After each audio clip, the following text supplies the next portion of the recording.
Gold and silver are surging, despite the Fed's big threat. Something is happening right now in the global financial system that the Federal Reserve never expected. Every signal, every data point, every policy move was designed to push gold and silver lower. Inflation came in hot. The dollar surged. Rate hikes are back on the table. And yet, gold refuses to fall. Silver refuses to fall. Somewhere, behind closed doors, someone is buying. Not traders, not speculators. Someone far bigger, far quieter, far more dangerous to ignore. And by the time most people understand why, it may already be too late to act. If you have walked this earth long enough to remember what real money used to feel like in your hand, then you already understand why this story matters more than any headline on television today. Before we go further, may I ask a small favor of you? If you believe the truth about money deserves to be told plainly, without games and without fear, place your finger gently on that subscribe button, right now, and let it stay there. It costs you nothing, but it tells us that you are still listening. And one more thing, dear friend. Tell us in the comments below, from which city, which country are you watching this from today? We would be honored to know who is standing with us as we uncover what comes next. On a quiet Thursday in late June, something strange happened in the world of money. Gold and silver, two of the oldest forms of wealth known to mankind, began to rise. This would not be strange on its own. Markets rise and fall every day. But what made analysts pause and what made seasoned investors lean closer to their screens was the timing. Every piece of economic data that day pointed in the opposite direction. Every signal said gold and silver should fall, not climb. Earlier that week, the Federal Reserve had delivered a clear message to the world. Inflation was not cooling fast enough. The Bureau of Economic Analysis confirmed that prices, measured by a key inflation gauge called the PCE index, had risen 4.1% compared to the year before. That was the highest reading in more than 3 years. For a central bank trying to bring inflation down to 2%, this number was twice as high as their target. It was not a small miss. It was a clear sign that the fight against inflation was far from over. Normally, when inflation runs hot like this, the response from markets is predictable. Investors expect the central bank to raise interest rates further. Higher interest rates make holding gold and silver less attractive because these metals do not pay interest the way bonds or savings accounts do. So when inflation surprises to the upside, gold and silver are supposed to fall. That is the textbook reaction. That is what decades of market behavior would suggest. But this time, the textbook was wrong. Within hours of the inflation data being released, gold began climbing back above $4,000 an ounce. Silver, which had dropped sharply just one day earlier, started recovering toward $58 an ounce. For many watching closely, this was confusing. Why would precious metals rise when every reason said they should fall? Some analysts offered a simple explanation. They said the market had already expected worse news. When the actual inflation number came in only slightly hot, and not catastrophically hot, traders who had been selling out of fear suddenly felt relieved. This relief, they argued, was enough to bring buyers back into the market. In financial language, this is sometimes called a relief rally. The fear had already been priced in days earlier, so the actual data, even though still high, did not shock anyone enough to cause more selling. This explanation made sense on the surface, but for those who study markets more deeply, it only solved part of the puzzle. Because if this rally were simply short-term relief, it would not explain why the buying pressure felt so steady, so calm, and so determined. It would not explain why, even with oil prices spiking due to tension overseas, and even with the United States dollar strengthening to its highest level in over a year, gold and silver still held their ground. This is where the story becomes important for anyone who pays attention to money, markets, and the future of their own financial decisions. Because what looked like a simple bounce back in price was actually something much bigger happening underneath the surface. There were two very different groups of buyers operating in the gold and silver market at the same time, and they were behaving in two completely different ways. One group consisted of short-term traders. These are the people who buy and sell based on what the Federal Reserve might do next month or even next week. They watch interest rate decisions closely, and they move their money quickly based on fear or relief. This group had been selling gold and silver earlier in the week, worried about future rate hikes. But another group was doing something very different. This group was not reacting to headlines or short-term fear. This group was buying steadily, with patience, and without panic. They were not concerned with what might happen next week. They were focused on something much longer term, something tied to the very structure of money itself. Understanding who these buyers were and why they continued buying even while everyone else was afraid became the key to understanding this entire story. Because their actions revealed something that most ordinary investors were missing completely, And once this pattern became clear, it raised a much bigger and more uncomfortable question for anyone trying to protect their wealth in this new economic environment. To understand why gold and silver refuse to fall, one must first understand a truth that most people never learn. There is not one gold market, there are two. And these two markets do not always move for the same reasons, or at the same speed, or with the same intentions. The first market is the one most people see. It lives on trading screens, in futures contracts, and inside exchange-traded funds. This is the world of paper gold. The people who operate here are fund managers, hedge funds, and short-term traders. Their decisions are shaped by one single force, the expectations around interest rates. When they believe the Federal Reserve will raise rates, they sell. When they believe rate cuts are coming, they buy. Their thinking moves in weeks, sometimes even days. They are not holding gold because they believe in its long-term value. They are holding it because, for now, the math of interest rates favors it. This explains why gold dropped sharply earlier in the week, falling from above $4,100 to under $4,000 within a single trading session. Traders had become convinced that a rate hike in September was becoming more likely. Some pricing tools showed nearly 70% odds of a hike. To paper traders, this was a clear signal to sell, and they did, quickly and without hesitation. But while this selling was happening on trading screens, something completely different was unfolding in a market most people never think about, the physical gold market. This second market belongs to central banks, sovereign wealth funds, and large institutions that buy actual physical metal, not contracts or paper claims. Their thinking does not move in days or weeks, it moves in years, sometimes decades. They are not trying to predict the next Federal Reserve meeting. They are trying to protect national reserves against a much slower and more permanent danger, the erosion of currency value over time. According to data released by the World Gold Council, central banks around the world purchased a net total of 244 tons of gold in the first quarter of this year alone. That number was a massive increase compared to the previous quarter. Among the most consistent buyers was the People's Bank of China, which had added to its gold reserves for 19 consecutive months. 19 months of steady accumulation without pause, regardless of what was happening in short-term markets. This is the part of the story that paper traders often overlook. While prices were falling on Wednesday, when gold touched its lowest point near $3,964, these long-term buyers did not sell. They did not panic. They did not react to headlines about interest rates. They simply continued doing what they had been doing for months, quietly accumulating physical gold. And here lies the real explanation for the strange rally. The paper market, driven by fear and short-term thinking, had already finished its selling. There was no one left to sell because the short-term traders had already exited their positions earlier in the week.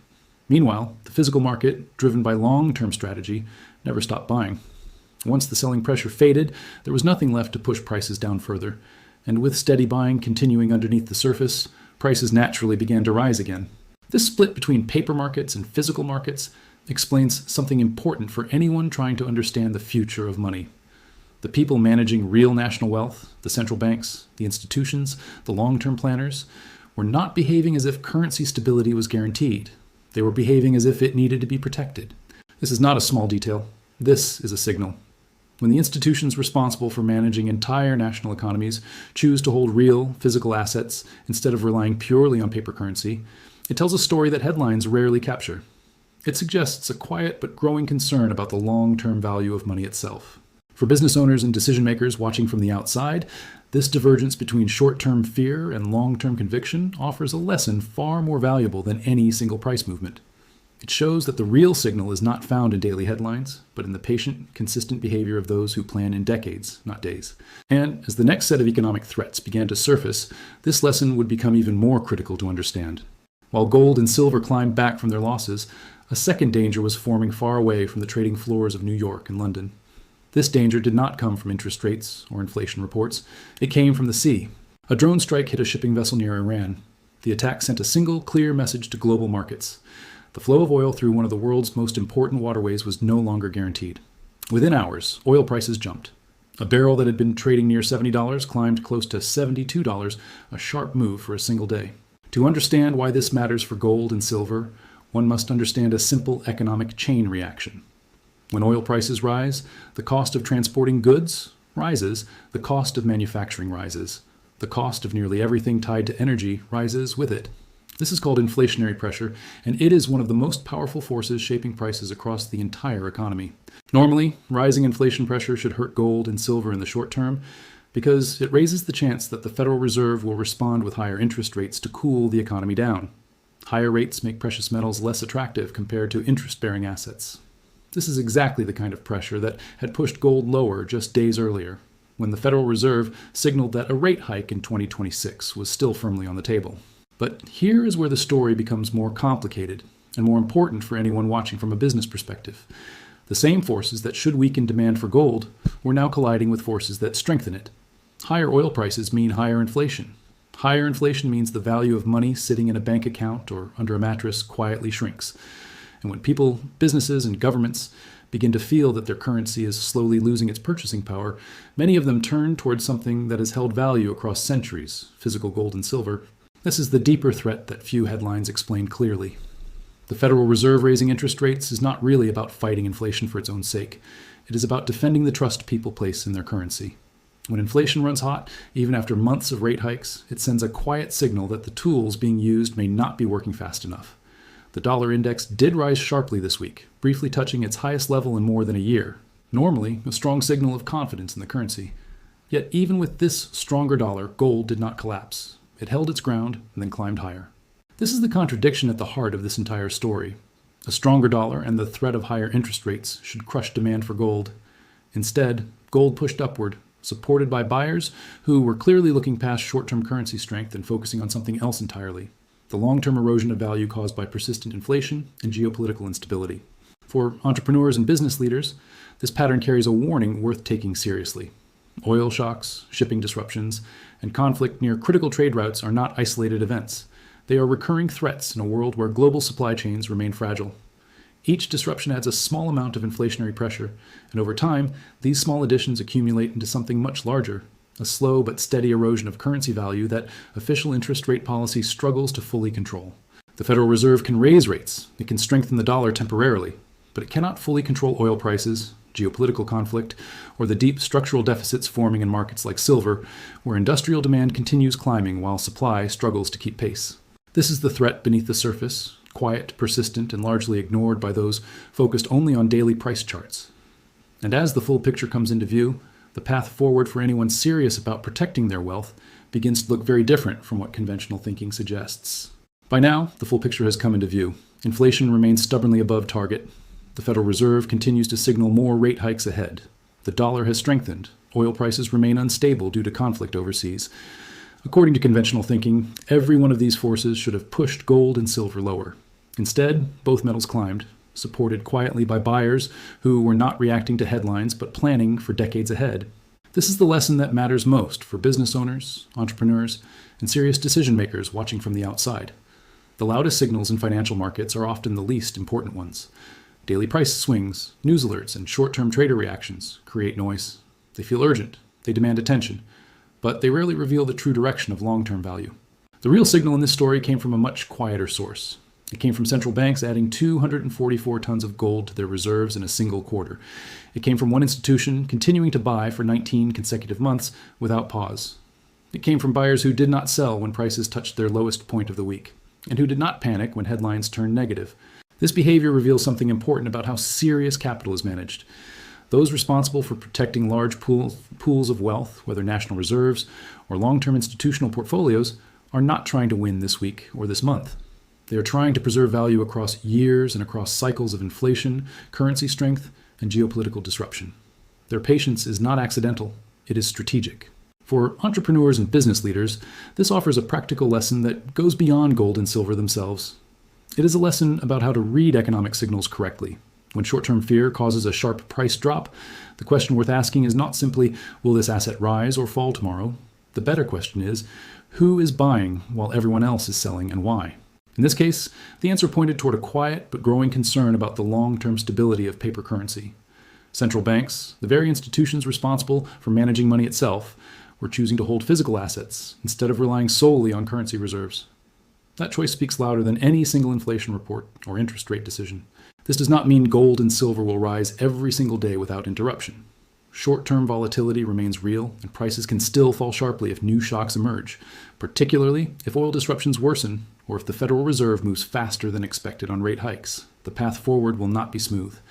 But the underlying structure supporting these metals, persistent inflation, slow currency erosion, and steady long-term accumulation by major institutions, has not changed. For those building wealth through business, the deeper takeaway is about discipline. Reacting to every short-term price movement, every headline, and every market scare often leads to decisions driven by emotion rather than strategy. The long-term buyers in this story succeeded not because they predicted every twist in the market, but because they remained focused on a structural trend that mattered far more than daily noise. As global tensions continue, as inflation data remains unpredictable, and as central banks continue their quiet accumulation, one principle stands out clearly. True financial security is rarely built by chasing short-term movements. It is built by understanding the slow, structural shifts happening beneath the surface and having the patience to act on them long before the rest of the world fully understands what is happening.